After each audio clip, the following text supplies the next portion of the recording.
an open box review of the DJI OSMO. I purchased this because obviously I'm traveling overseas. I want to get something that I don't have to slug my GH4 Panasonic 4K camera around on a gimbal. And this looked like something that I could use along with the Phantom 4 Pro, which I've recently purchased.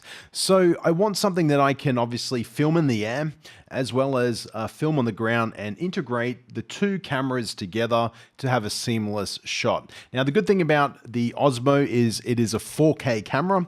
It is the same camera that is on the Inspire 1, which is the Zenmous X3 camera.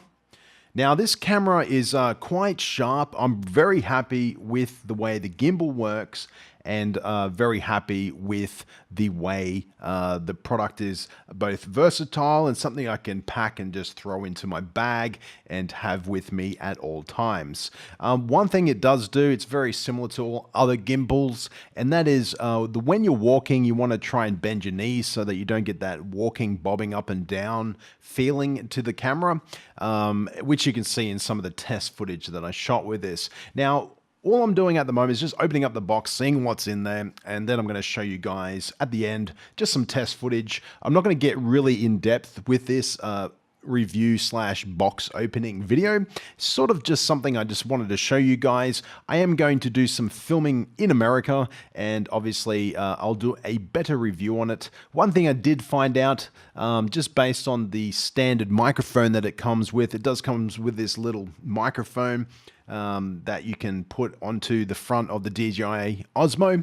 However, the sound is very bad. Like it's atrocious. They really, if they wanted to spend money and time developing this product, they need to really work on the sound. However, in saying that, I do know the Rode Mic Me fits in it, as well as a few other mic products on the market that will fit into small mobile devices. So it does clean up the sound if you do it that way. So obviously buying this out of the box isn't the I guess the best thing you can do unless you want to spend a little bit extra to get some better sound out of it, and I would recommend that. Obviously, I do have the GH4, which is on my Zenmous gimbal.